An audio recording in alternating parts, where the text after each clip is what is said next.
bemba muta opeso 5,000 euros wana na poto bandeko no bobenga no na ndako siko opeso 5,000 euros ngo auti likolo akwe to abimi na lifelo ya mokili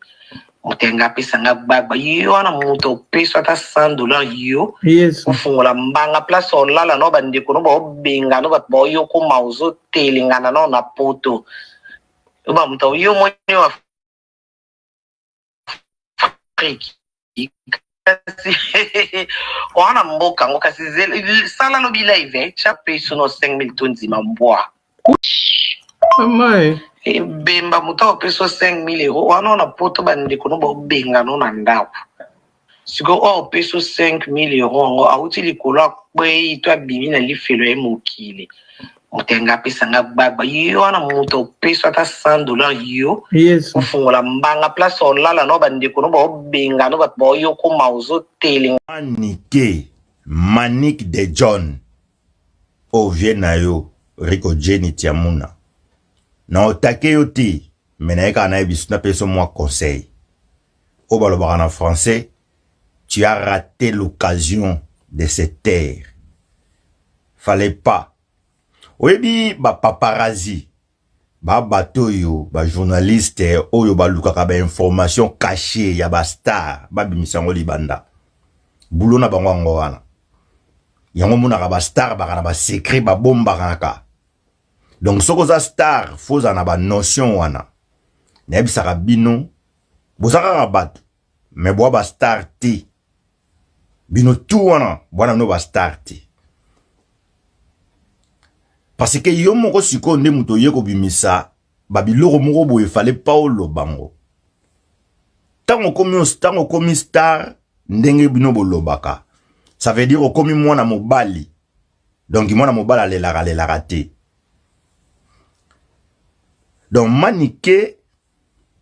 tango zo komi benga star donc bino tout tango mi benga ka ba star tango ye na ndako mutu donc ça veut dire yo nde siko loko za star faut zo bato en charge faut kipe bango pour yo za start parler on a fait changer parler on a fait transformer parce que yo star oye ko zo bango en charge mais ce que za bongo ti et que ça la malamu olanda ba règle ndenge tambolaka na ndako yo ye na ndako ba yambi yo biso tout le ka wana bato ba yebi nga ba yebi tango na utaki Afrique niveau nazalaki nango tango na yepe mikili na yana ba mbongo na ya vrai mais lokola na yeba yambinga pa batu automatiquement na zongi mwana donc ina komi lokola mwana liboso ya ndako wana ça veut dire quoi tous les tâches ya mike ozo revenir na ngai na sala fo na sale la bango parce que bango fo ba lesa nga bango fo ba futela nga mai bango fo ba futela nga courant bango fo ba sunga na makambo ebele pesa ko lala po hotel na poto eza ba 55 et quelques euros soko luki miso mike ba 35 et quelques euros donc il na place na futa ba 35 et quelques euros mais bango ba zunga en charge donc ça veut dire de na retour eza la ngo ki bo umbuti eza nde kokola na retour nga fona zongi c'est la bango donc ça veut dire ba tâche nyonso mike nga mtu fona salango mwana na mwa de euros na kina paye mapa na tongo na mwa loko boy na sali et puis tout ça na ba comportement ya mabe oyo biso ba congolais to salaka nanda kwa batu basolaka na téléphone ite pendant 1 heure d'état 2 heures d'état tant que bakolo ndako baza oko empêcher bango basolola oko empêcher bango bazana kina parce que yo masono zo solola muto zo swana yo ana posate ayo kama kela ndako wana tango yepa batu lukaka mingi mingo sola soki batu wana bazati osololi na yo et puis tango yo poko solo ko sola masolo na bango ti donc masolo etali ya ndako wana yo ko betango ti yo komi lokola défendeur na bango donc yo faut dépendre donc o défendaka bango partout parce que bango bazo bomba yo donc yo faut loko accomplir ba tâche nyonso mike ya ndako wana po ozongisela bango pe na o bango ba pesi yo ata bato wana balakisi yo mabe mais yo foza na kimia toujours yo kokendoke et puis soko ke yo kenka munoko na yo etambolaka bongo ngana yana lobaka ngo grand frère nanga Damien avec grande sœur nanga Blanchard na mwasi ya grand frère nanga Damien ba yamba ngana ndaku na bango mais na expliquer na mwa mukuse na ya moi biloko mike na osala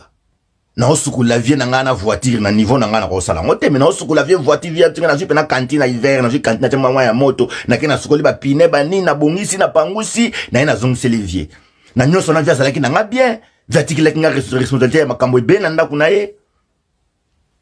donc biloko mike na zo sala na mitalite ke nga Jenny nga Rico nga babenga nga Mobutu président etala ba mesus na ebite nga président so kute na nga kozanga $100 te 200 zanga ngote donc nazo ko accomplir bataki nyoso wana nalandela bana na otangisa bana na ndaku note sa ke note yo so sakai déjà koki pesa pe muninga iner koki ali bo vandali na bongisi bango loko lia na sukoli ba misusu ya mike na sukoli na talisi bango na tangisi bango na wala kisa bango ba biloko mususu na ko pesa bango na bisio changement donc grand frère na mwasi na iba mona pe na kena na memeli bango 1+ na kata ndaku na bango bana na zongisi bango na nzela pour grand frère na ngazani muta ba voyage ya bimakenda kenda trop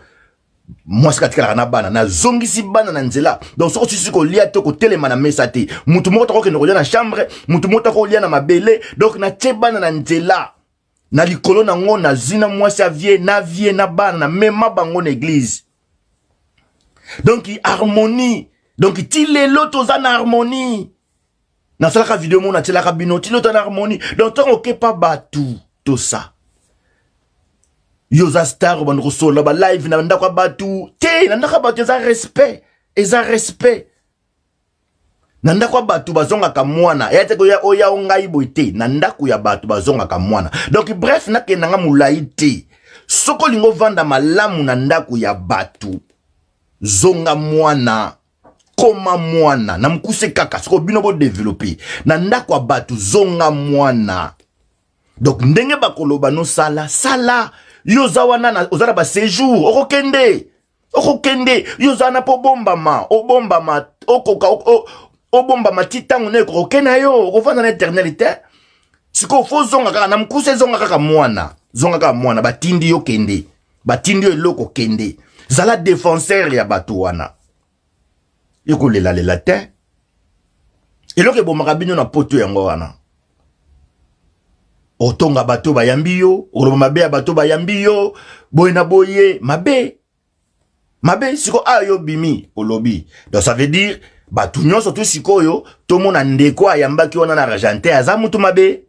donc to condamner siko mutu mabe mais problème na bino oyo bozwani yo explica ngote sikoyo lingo sala siko nini yepe ndeko na ya argenté akoma siko muta TikTok poko abando yako se défendre siko soke za jar na iti ozomona te ko pesi sikoyo devoir moko boy ou bien te eza je na bino eza 12 bwana bulalar basali cagnotte bulalar eza je pour nga vraiment so na tali yango be eza je bula cagnotte eza je donc vocabulaire yo na Karine eza la robo vocabulaire yo na Karine siko cagnotte yango bano sala ngo chaque jour pour na simana ngo faut vivre kaka manike o ana poto oyaki poto etambula ka bongo tango yeka sike tambula ka bongo ko sala ba olio lar mais yo faut continuer kaka izala ka bongo biso toto na la libanda to kemba mambo ebele izaka bongo donc quelque part tu avais raté l'occasion de cette terre fallait pas lobano babiloko ko lobano babiloko nyonso tout mais na obelo kana mitano le kana simato okutana tamso mwa chweke ko zanga te petite supporter donc bref na mukuse soki bayambi opa ya batu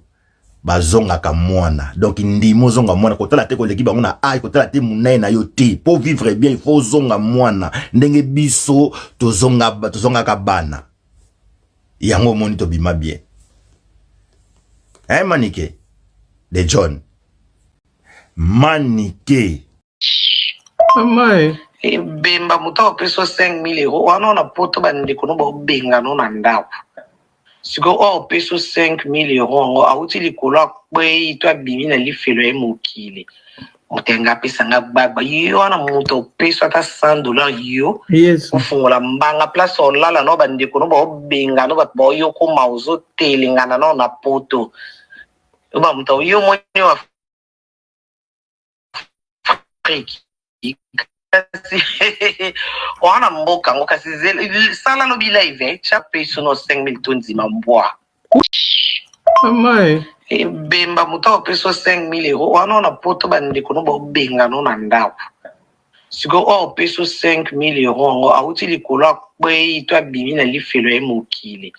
mutenga pesa nga gbagba yo wana muto peso ata $100 yo Yes. ufungola mbanga place olala no bandeko no bobenga no bato yo ko mauzo telingana no na poto uba muto yo mwenye wa